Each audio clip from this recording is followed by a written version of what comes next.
This process to become who I am today, of learning life and how hard life is, that's why I don't speak about the good times. Everybody gets so, man, why don't you speak about the good times?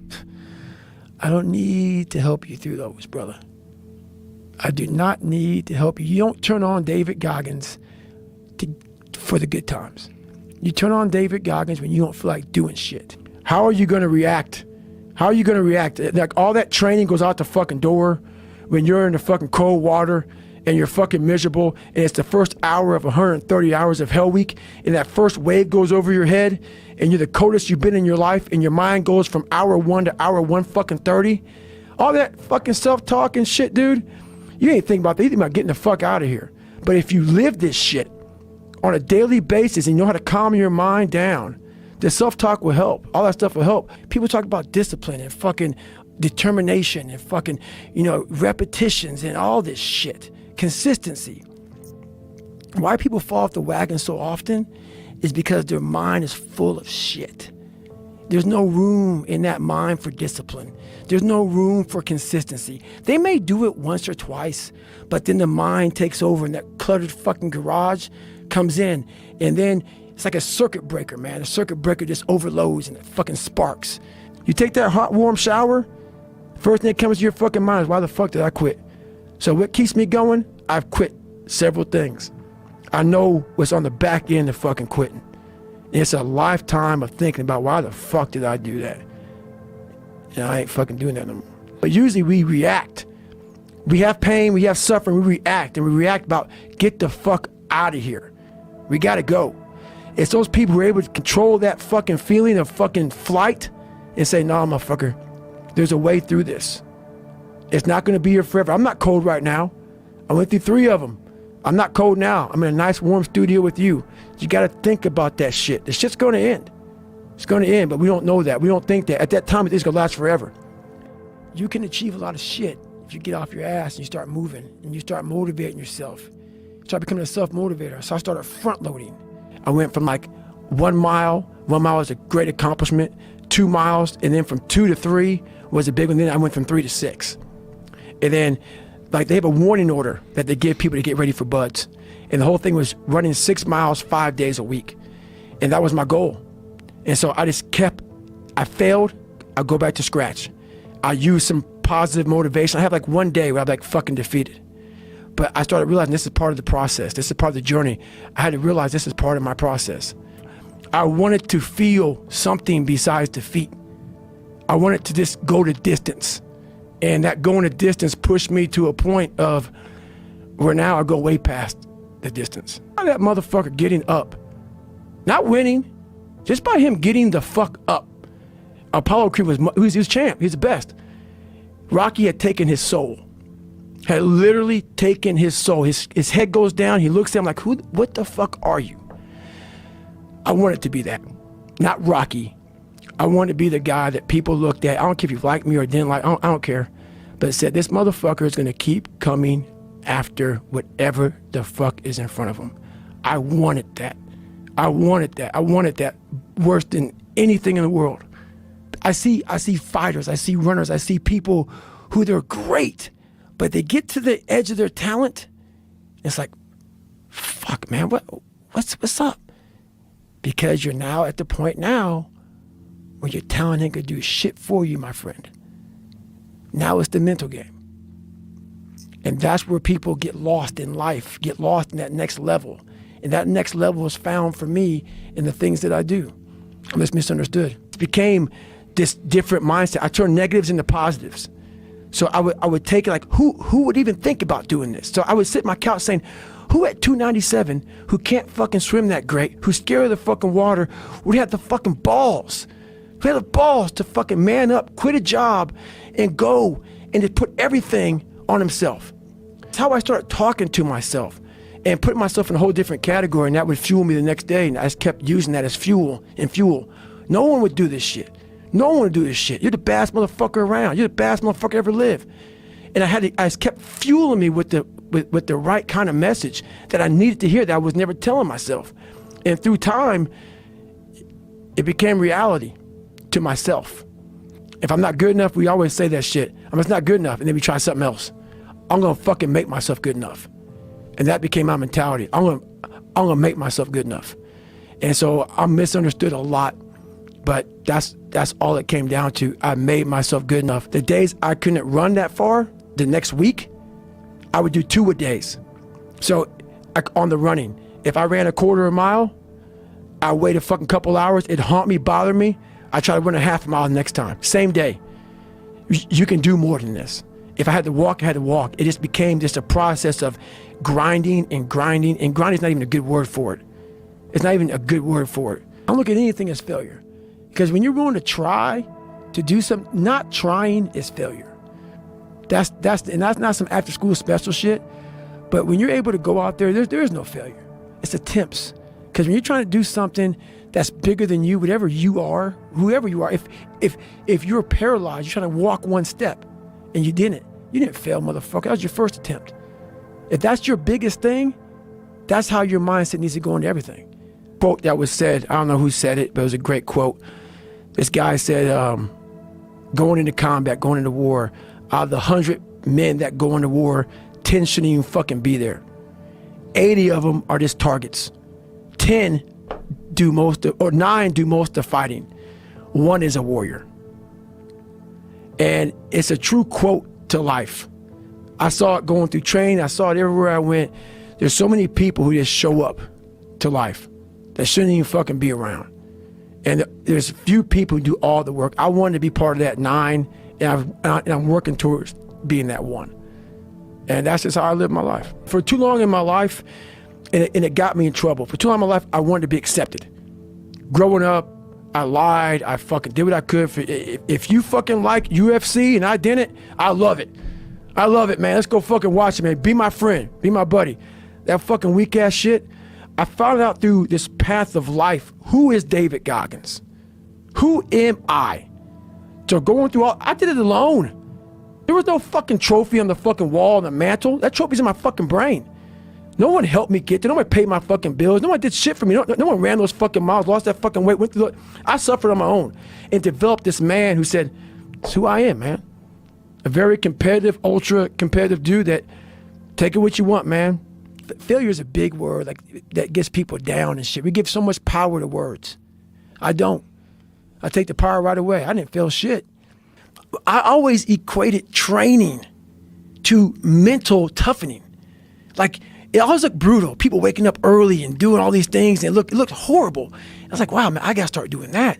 Not to get better, bigger, and stronger, but that is what's going to build me. That looks uncomfortable. That looks brutal. And getting up early, I don't want to do that. So I made this long list of things I don't want to do. And through that, I found myself. I started, I'm like, you guys aren't doing this shit in high school. You guys aren't getting up at 5 o'clock in the morning, running over here in this golf course. See, I love watching fights, man. Cause I see them and I start to say, okay, you're in a bad situation, man. And I see a couple guys getting ready to fucking tap. Yeah. And that 1 second decision, I call it, they're thinking, man, I got to tap. It's like, and you see the hand motion, like I'm about to tap, and it goes somewhere else. Not today, motherfucker. Yeah. Because I've been here. I've been here before. I can last maybe just 1 more second, and this 1 second may get me out of this shit. And I see how the mind is evolving in that one moment, that one quick moment. I see that a million thoughts went through their fucking mind, and it didn't tap.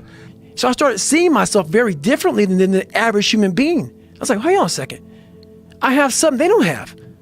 And that's when I started to develop these things through working out. It was this great, never-ending work ethic. And through work ethic, I developed self-esteem. So I'm slowly trying to build this brand to the point where I can slowly, hopefully, make people from motivated to driven, because motivation is crap. It's shit. People right now, maybe listen to this shit, they'll be motivated to go run. If it's cold somewhere where they're at, a lot of motherfuckers will shut that door, go back inside. That's motivation. It comes and go as how you feel. If you and your wife are good, if you and your kids are good, if you're good at work, you're motivated. I like a motherfucker whose life is imploded, ain't got shit in life, and says, I still gotta fucking get after it today, man. That's what it's about. So that's when you move from motivation to driven to obsessed. And I want people to realize once you get to this portion over here, the driven obsessed part, you're unstoppable. I didn't have a motherfucker come wake me up at 3 o'clock in the fucking morning and say, hey, you gotta get your shit in. I had no trainer. I didn't have a nutritionist. It was the self-discipline that I had to survive, to not survive, I was weak, to thrive. No one said, hey man, you're 297 pounds, man. I'm gonna help you out. I'm gonna help, hey man, you're not smart. I'm gonna help you out. I had to work at all this shit. I had to overcome. Self-discipline is everything. And if you don't have it, I don't look at you right, because I know you're capable of more. It's not discipline so much for me. It's all on you. It's all on you. The self part is what's big. We need someone to hold people accountable. Fuck that shit, man. Fuck that shit. We count on people too much to get us through shit. At one time, I was running by a graveyard when I was fucking just trying to become, I was fat. And I ran by a graveyard and I looked out there and I have all these epiphanies, man. I have all these fucking moments of it's crazy, man, of this thought. Cause I'm always by myself. I'm always in deep fucking thought about how to be better. And I look out there, I'm like, man, I wonder how many of you motherfuckers in there fucking just are so upset with how you lived your life and fucking just regret how you lived it. And I'm running a 300-pound man thinking, man, don't fucking die like this, bro. If you can build that self, you can build that total accountability in oneself. And it's not about being selfish. I'm trying to create a better me, so hopefully people who are hearing this are taking it the right way, can say, I can run a mile. It ain't about running 205 fucking miles, doing 4th, being a city. It ain't about all that shit. Shit doesn't matter. I want you to see how fucking far you can go. And that's all it's about, yourself. And that's where it all comes from. So when you have a messed up foundation, I started lying about everything. I wanted people to like me. I wanted to be accepted in some society of life, some social society. And I was like, man, this isn't the right way. I'm messed up here, I'm messed up here, I'm messed up everywhere. And so I realized the worst thing that happened to me is I lost myself. I never had myself. I never found myself. I had no self-esteem. So I knew through working out and through learning, because it took a lot for me to learn also, I started finding self-esteem. Once I found that, that's when doors started opening up. I stopped caring about people. Don't look at it like, I didn't care about losing weight. I didn't care about being the fastest person. I wasn't making the Olympics. I wasn't going to pros. I could barely read and write when I was in a junior in high school. I wasn't going anywhere. I saw working out as a way for me to build calluses on my mind. I had to callous over the victim's mentality. You don't find yourself, if you like bench pressing and you bench press all the fucking time, what are you finding out? If you like to swim, that's all you want to do is swim, what are you finding out? Put that, people talk about triple down on your fucking strengths. Right. That's the fucking weakest shit in the world. No, triple down on your fucking weaknesses. Yeah. Find out something about yourself. You already know the good shit. You already know the happy shit. Right. That's why on my Facebook page, everybody goes, why don't you talk about good times? You know how to get through that shit, motherfucker. You don't need you don't need no one to tell you how to get through. It's happy. Right. That's easy shit. Right. I'm going to tell you how you can help yourself get through the times that suck. Real life. This is real life. 90% of your life will suck. 10% will be fucking happy. People wonder where this shit comes from me. It comes from such deep thought of trying to see what this is all about. What is this life all about? What am I all about? Why am I here? I had to find purpose. And my suffering, it had a purpose. It had a fucking purpose. You may be a lucky guy and have a lot of fucking money, have a great ass woman, all this shit. Trust me, one-on-one with that fucking guy, he's missing something. His life still sucks because he hasn't faced something that bothered him his whole fucking life. Something is still eating that motherfucker up. Almost everybody. Everybody. Eating you the fuck up. But maybe you found a good way, how I did growing up, on how to ignore that voice that's saying, you ain't facing some shit. This is why I talk so fucking aggressive.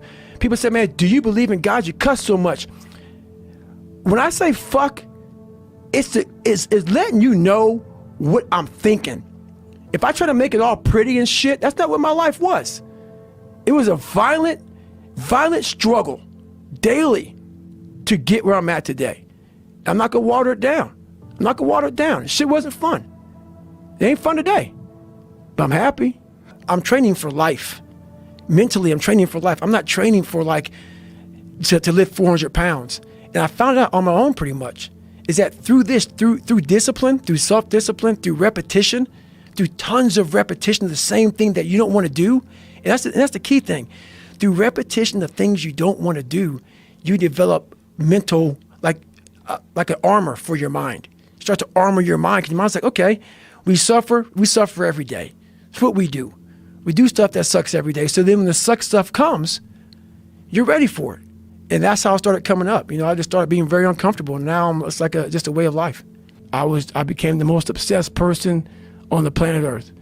And I was basically, I had to invent a guy that didn't exist.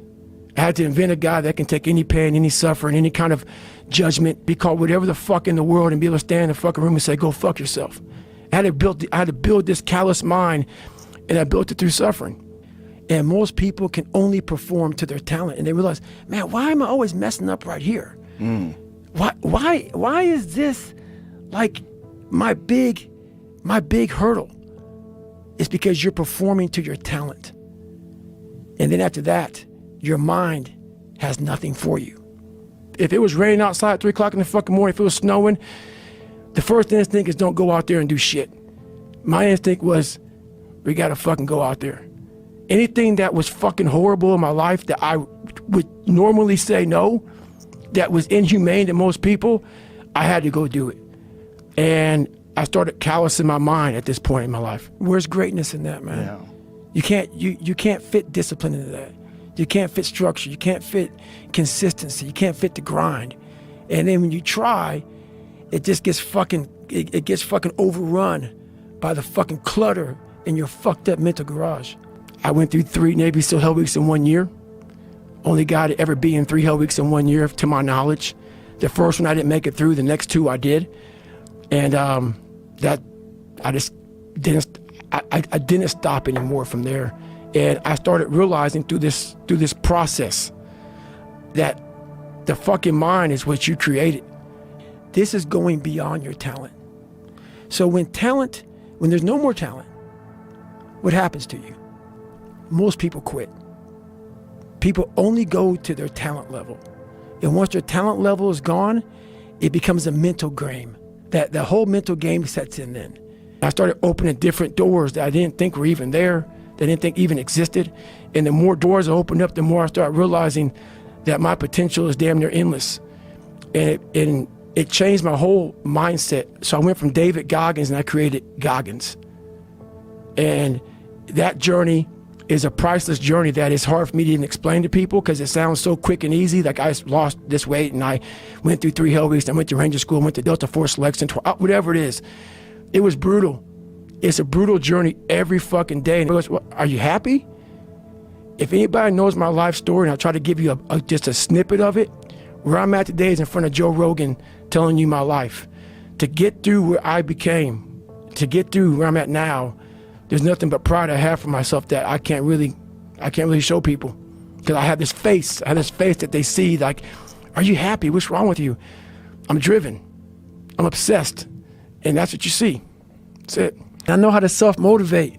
A lot of motherfuckers don't know how to self-motivate, man. Like, we like to put the headphones on, like before the big game and listen to the music. Yeah. What the fuck did you do when the headphones come off, bro? It's you in your own mind. When you put yourself in hell, that's the only time you can figure out how the fuck to get through that motherfucker. You can't read somebody else's book about some theory on how to do shit. Some guy who sat up in their nice warm office and wrote some book with a nice cup of coffee in the fucking hand. No, I want to see that guy who immersed himself in fucking hell. And he thought about quitting and leaving and his wife and his kids. And why am I here? Is it worth it? All this crazy shit. And still said and found out a way to get through it. We all want to read about how we can quickly get somewhere. That's why the 6-minute abs and all sort of shit is so powerful. You may get some results from it, but they're not permanent. The permanent result comes from you fucking, I say it all the time, you have to suffer. You have to make that a tattoo on your fucking brain so when that hard time comes again, you don't forget it. There was this guy there, I forget his name, but he was like the top head guy. Old white guy, all geniused out. and we were on this panel, and they were asking us all these questions about the mind, mental toughness and shit, and he was answering them, and I wasn't answering many questions. And I'll never forget, he was just answering them off of theory. He never put his fucking ass in shit. You read a bunch of fucking books, and you think that you know how the fucking mind works and shit. I had gone through hell since a kid, and then all the way up until now. Right. So I know, so that theory is bullshit. It's something that we've all endured. I call it the cookie jar, and we often forget how hard we are, but you gotta reflect back. Take a couple seconds to reflect. I've been through this, I've been through that. And then remind yourself, I'm a bad motherfucker. And then you can get through that shit. But if you don't believe it, you haven't endured shit, you're just blowing smoke, man. And you're not gonna be able to get through anything. That's our mind, man. It's like a fucking circuit breaker that has so much shit in it, you keep unloading it, you can't put any more into it. So I talk about it in there, man, so much about clearing space in your fucking mind so then you have room for all those discipline, waking up early, taking those, because they do mean something. But we don't get to that fucking dark matter that is keeping you from clearing out that mental garage. A lot of times that voice guides us into comfort. And my voice guided me into comfort a lot. But I have this other voice I heard my whole life saying, hey, motherfucker, what are you doing? Nah, man, we gotta go over here. We gotta go over here to that rock pile over in the fucking corner where nobody's at. That's where victory's at. I wasn't a real smart kid growing up, but I had this crazy voice in my head saying, over there is where the fucking answers are. And I didn't want to listen to it because over there was pain. Over there was me looking in the mirror. Over there was me being accountable for all these things that went through my life. Even though people put them on me, it's now mine to own. And I didn't want to go over there by myself, but I had to. And this voice was guiding me there. It's God, whatever you want to call it. But that's what it was in me. And that's what I hope people understand. Your life and the journey you put yourself through, there's nothing more than that. And that's all I want people to do is realize that you have to struggle. You have to struggle. The bigger the struggle, the bigger the peace. The bigger the suffering, the more peace. We're scared to dive into our lives, what made us who we are. The beautiful people that we are. We're all jacked up in so many ways. That's the beauty of us. That's the beauty of me. I'm jacked up, but I figured out my own little process on how to get unjacked up and I'm not going to get the same, I'm not going to get the same way you're going to get there. You may get there by going point A to point B. I might go point C to D to E to F, but I'm going to be there the same way you are, just a little harder. That's how I train my brain. Because what I used to do and what I do now is I got to a point, I'd be running, and I was like, okay, man, we could do 10 miles today. I get to 10 miles, like, oh no, motherfucker.